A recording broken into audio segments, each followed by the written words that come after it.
নমস্কার বন্ধুরা, ঝর্ণা কিচেন সবাইকে স্বাগত। আশা করি সবাই ভালো আছেন। আজকে আরেকটি রেসিপি নিয়ে আসছি। আজকে তৈরি করব পেঁয়াজ কুলির বড়া। আমরা এখানে পেঁয়াজ কুলি, অনেকে পেঁয়াজ পাতা বলেন। আমরা এখন ভালোভাবে ধুয়ে এবার ছোট ছোট করে টুকরো করে কেটে নিয়েছি। আর আমাদের নিয়েছি এখানে 1 চিমটে পরিমাণের মতো আদা বাটা, আর এখানে 3টে কাঁচা লঙ্কা কুচি করে নিয়েছি। বড় সাইজের একটি পেঁয়াজ কুচি করে নিয়েছি। 1 চিমটে পরিমাণের মতো হলুদ গুঁড়ো, আধা চা চামচ পরিমাণের মতো লঙ্কার গুঁড়ো, আর 1 চা চামচ পরিমাণের মতো ধনিয়া গুঁড়ো। আর আমাদের লাগছে এখানে মাঝারি সাইজের পরিমাণের মতো চালের গুঁড়ো। আমরা এখানে শুকনো চালের গুঁড়ো নিয়েছি, আর একটি বড় সাইজের ডিম। এখন আমরা সবটি উপকরণ একসাথে মেখে দিব। প্রথমে লবণ দিয়ে ভালোভাবে মিশিয়ে নিতে হবে। ভালোভাবে হাত দিয়ে এভাবে চটকিয়ে নিতে হবে।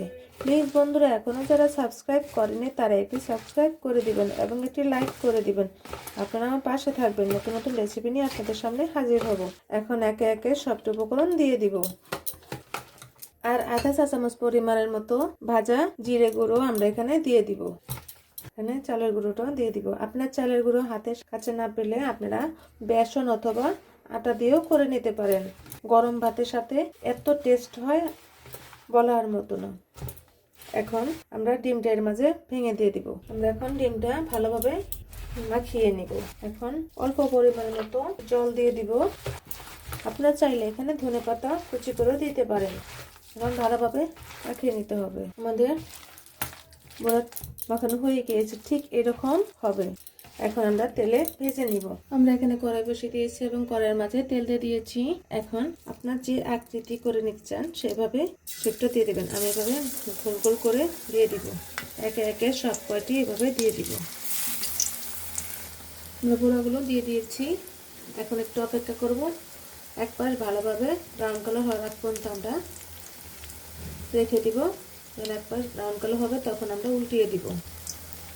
এখন আমরা উল্টিয়ে দিব। দেখেন বন্ধুরা, কি সুন্দর ব্রাউন কালার চলে আসছে। অনেক সুন্দর একটা ফ্লেভার আসতেছে। আপনারা অবশ্যই কমেন্টে জানাবেন কেমন হলো।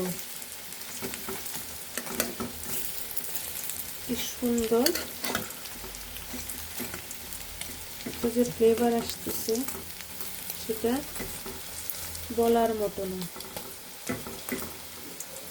এখন শীতকাল, বাজারে প্রচুর পরিমাণে পেঁয়াজ কলি পাওয়া যাচ্ছে। আপনারা এভাবে একবার হলো বাসায় ট্রাই করে দেখবেন।